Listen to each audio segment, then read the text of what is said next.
Et la confiance, bien entendu, ça marche des citoyens vis-à-vis de leurs élus, mais ça marche aussi dans le sens inverse.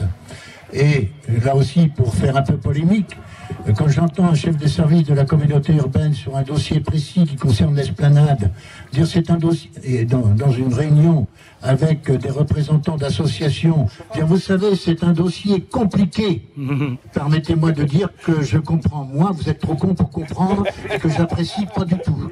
Voilà. Et on est là au cœur du débat. C'est pour ça que j'ai parlé de méthode tout à l'heure. Hein.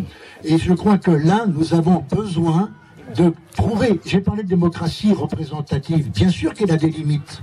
J'entends bien qu'elle est peut-être en déliquescence. Mais si elle est en déliquescence, c'est parce que, alors qu'aujourd'hui le citoyen a un besoin absolu d'informations qui lui est donné par les nouveaux moyens du numérique en particulier, enfin d'Internet, hein, et on ne sait pas communiquer, on ne sait pas faire participer. Et c'est le besoin de la démocratie participative qui s'impose à nous. C'est parce qu'ils veulent pas. Les comités de quartier, oui, ils sont pas formidables, ils n'ont peut-être pas fonctionné autant, mais ils ont au moins le mérite d'exister.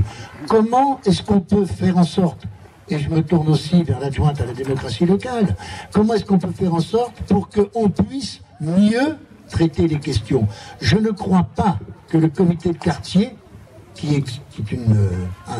c'est dans la loi, donc c'est une obligation, soit la panacée universelle. Il faut aller vers des associations, des complémentarités plus exactement, entre les associations et les structures mises en place, en l'occurrence le comité de quartier.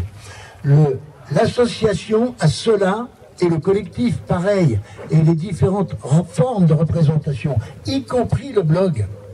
Car il y a là une expression citoyenne qui me paraît extrêmement importante à prendre en compte.